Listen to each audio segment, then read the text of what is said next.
Is it the REDMAGIC Nova, which, just like the company's smartphones, was built from the ground up for gaming. Meaning, you get things on here that you normally wouldn't see on other tablets, like an overclocked version of the Snapdragon 8 Gen 3, arguably the best cooling system out there with an actual fan, plus software that's been... The screen has a high 2.8K resolution.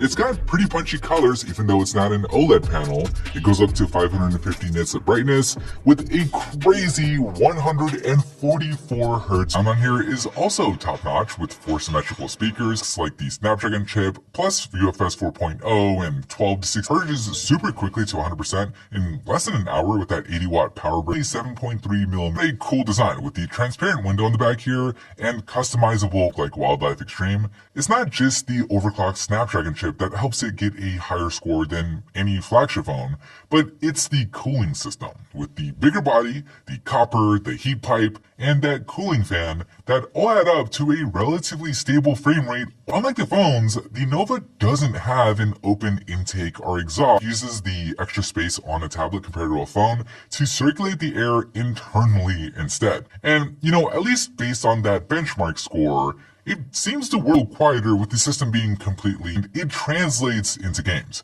I've been playing Call of Duty Warzone on here, where because the game allows you to uncap the frame rate and set everything to high, the Nova not only performs at over 60 frames per second, but it goes well beyond that, with it hovering somewhere around 90 FPS depending on the scene, which is really impressive.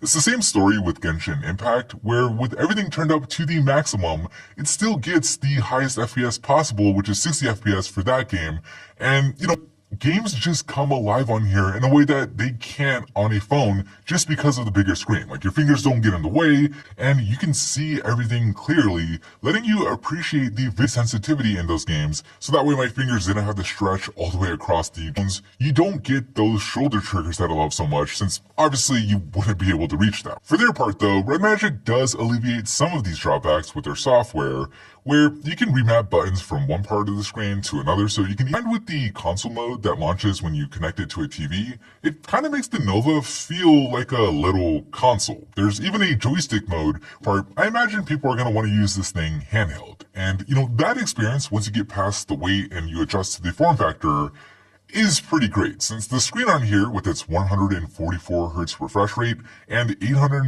games and movies for that matter to scale properly with dual vibration motors for haptics on the tablet, which you don't normally see on things like an iPad.